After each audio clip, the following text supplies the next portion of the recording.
Salah satu jenis hukum yang erat kaitannya dengan politik serta ekonomi adalah hukum persaingan usaha. Sejak lama diperdebatkan seberapa jauh negara, dalam hal ini adalah pemerintah, dapat ikut campur tangan secara politis. Dan kemudian politik itu dituangkan menjadi produk hukum untuk mempengaruhi kegiatan ekonomi. Ada pandangan yang ingin agar negara secara aktif terlibat dalam kegiatan ekonomi. Negara-negara yang menganut perekonomian sosialis termasuk dalam kategori ini. Ada pula pandangan yang ingin agar negara menghindarkan diri untuk campur tangan dalam perekonomian. Ekonomi diserahkan kepada kekuatan pasar. Negara-negara liberal pada hakikatnya mengikuti cara pandang ini. Dalam perkembangan berikutnya, pandangan ekstrem dari kedua kelompok tersebut hampir tidak lagi dikenal. Ada kompromi yang terjadi. Di satu sisi, negara tetap menjaga agar perekonomian berlangsung mengikuti gerakan pasar, yaitu kekuatan permintaan dan penawaran. Tapi di sisi lain, negara pun di mana perlu ikut campur tangan juga mengintervensi pasar. Hukum persaingan usaha pada hakikatnya menginginkan negara ikut mengatur kekuatan di dalam pasar. Tetapi juga tidak boleh sampai mendikte pasar sampai sekecil-kecilnya. Negara ingin agar pelaku usaha bisa bersaing secara sehat. Dalam persaing usaha yang sehat, pelaku-pelaku usaha menjalankan kegiatan produksi dan atau pemasaran barang dan atau jasa dengan jujur, tidak melawan hukum dan tidak menghambat persaingan usaha. Indonesia saat ini sudah memiliki Undang-Undang Nomor 5 Tahun 1999 tentang larangan praktek monopoli dan persaingan usaha tidak sehat.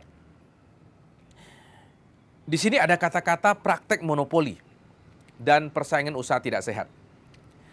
Praktek monopoli adalah pemusatan kekuatan ekonomi oleh satu atau lebih pelaku usaha yang mengakibatkan dikuasainya produksi dan atau pemasaran atas barang dan atau jasa tertentu, sehingga menimbulkan persaingan usaha tidak sehat dan dapat merugikan kepentingan umum.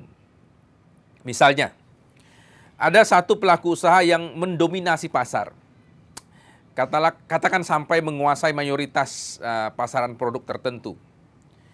Akibatnya tentu bisa diduga ia bisa menaikkan harga atau mengurangi kualitas barang secara semaunya, dan konsumen tidak memiliki pilihan lain kecuali terpaksa menerimanya dengan harga dan kualitas barang yang ditentukan secara sepihak oleh pelaku usaha.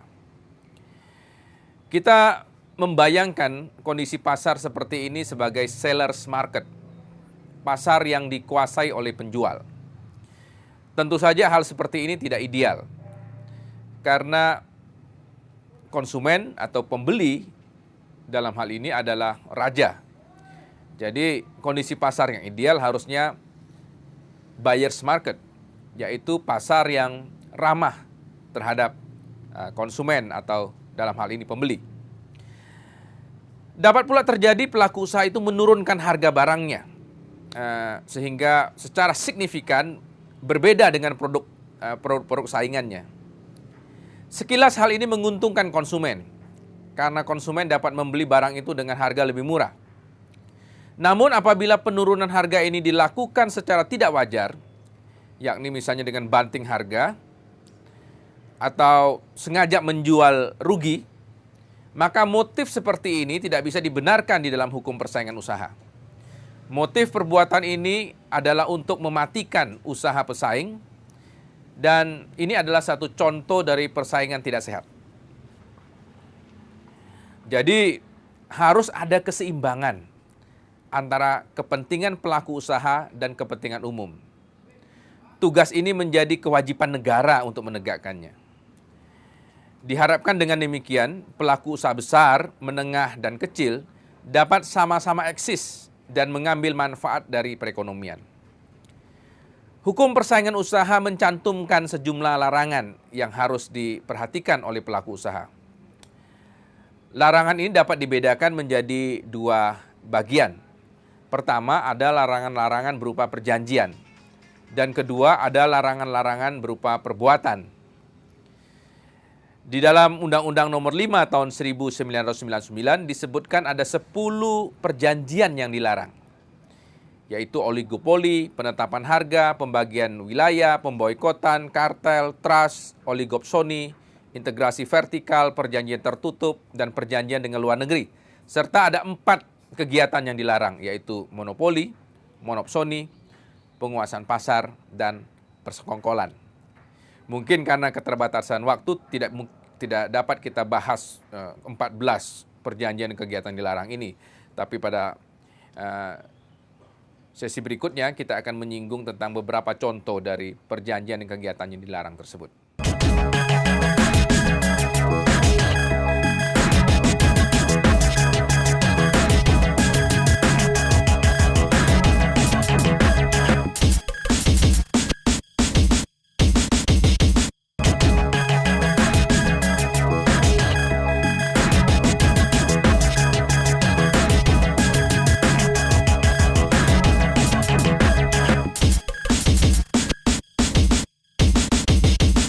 Ada satu contoh konkret yang menarik untuk diketengahkan sebagai wujud dari kasus-kasus persaingan usaha. Misalnya di masyarakat kita melihat ada cukup banyak perusahaan waralaba yang beroperasi menjual barang-barang yang sehari-hari digunakan oleh masyarakat yang kita kenal dengan toko retail. Di beberapa tempat toko-toko retail yang dianggap membahayakan pasar tradisional tidak diizinkan beroperasi oleh pemerintah daerah setempat. Apabila para pemirsa misalnya datang ke Sumatera Barat, di sana tidak ditemukan adanya perusahaan-perusahaan waralaba yang menjual produk retail mereka secara besar-besaran dan melakukan ekspansi terhadap pasar-pasar tradisional. Namun di kota-kota seperti Jakarta, Bandung, Semarang, kita dengan gampang menjumpai cukup banyak toko-toko retail yang menjual barang-barangnya langsung kepada konsumen. Ada beberapa indikasi yang dianggap membahayakan pasar tradisional sehingga persaingan usaha yang sehat menjadi tidak dapat diwujudkan. Misalnya penurunan omset yang cukup besar pada pasar-pasar tradisional dengan kehadiran toko-toko retail ini. Bisa juga terjadi banyak toko-toko yang tutup kemudian, dan adanya tawaran-tawaran waralaba yang demikian menggiurkan, sehingga akhirnya dalam radius yang tidak terlalu jauh kita bisa menjumpai begitu banyak toko-toko retail yang beroperasi secara bersamaan.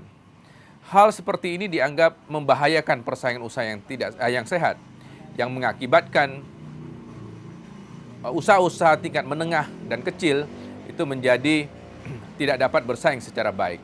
Mereka kekurangan modal, mereka tidak dapat mempunyai akses dari supplier atau pemasok, dan akhirnya konsumen hanya mempunyai satu pilihan, yaitu berbelanja di toko-toko retail seperti ini. Apa yang harus dilakukan? Undang-Undang Nomor 5 Tahun 1999 menyediakan beberapa macam mekanisme untuk dapat mengatasi persaingan usaha yang tidak sehat ini. Lembaga independen yang dibentuk oleh pemerintah untuk mengawasi persaingan usaha adalah Komisi Pengawas Persaingan Usaha yang disingkat dengan KPPU.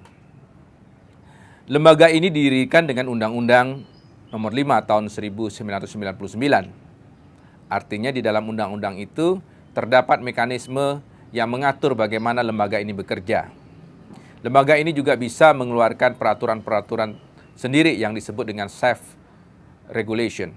Pada dasarnya ada 2 mekanisme untuk bisa melaporkan kegiatan-kegiatan atau adanya perjanjian-perjanjian yang mengancam persaingan usaha yang sehat. Pertama, mekanisme pelaporan. Di sini masyarakat mengajukan pelaporan kepada Komisi Pengawas Persaingan Usaha. Laporan ini diajukan secara tertulis kepada KPPU. Atau bisa juga ada mekanisme yang dilakukan secara internal oleh KPPU ini berupa pemantauan terhadap kondisi pasar. Lembaga ini akan mencoba melakukan pemeriksaan pendahuluan terhadap berbagai macam laporan yang masuk atau hasil dari pemantauan yang mereka lakukan. Apabila pemeriksaan pendahuluan ini dianggap memenuhi ketentuan-ketentuan yang membahayakan persaingan usaha yang sehat, mereka dapat menindaklanjutinya menjadi pemeriksaan lanjutan. Nah, nanti akan ada pemanggilan-pemanggilan terhadap para pelaku usaha yang diduga melakukan pelanggaran tersebut dengan saksi-saksi dan sebagainya. Nah, hasilnya nanti akan sampai kepada putusan yang dikeluarkan oleh Komisi Pengawas Persaingan Usaha. Apabila putusan Komisi Pengawas Persaingan Usaha ini dianggap tidak memuaskan, maka pihak yang merasa tidak puas dapat mengajukan keberatan ke pengadilan negeri. Pengajuan keberatan ini kemudian akan diputuskan dalam waktu yang cukup singkat oleh pengadilan negeri untuk kemudian dikeluarkan menjadi sebuah keputusan yang masih dapat diajukan lagi kasasi. Nah, putusan dari Mahkamah Agung sebagai putusan kasasi nantinya akan mengikat menjadi putusan akhir yang tidak dapat lagi diajukan upaya hukum lain. Apa yang akan menjadi tantangan bagi kita dengan hadirnya Komisi Pengawas Persaingan Usaha dan munculnya Undang-Undang Nomor 5 Tahun 1999. Kita berharap bahwa undang-undang ini dapat memberi nuansa baru iklim persaingan usaha yang sehat di Indonesia, sehingga pasar tidak lagi dikuasai oleh satu atau sekelompok orang yang kemudian membuat pasar menjadi tidak sehat.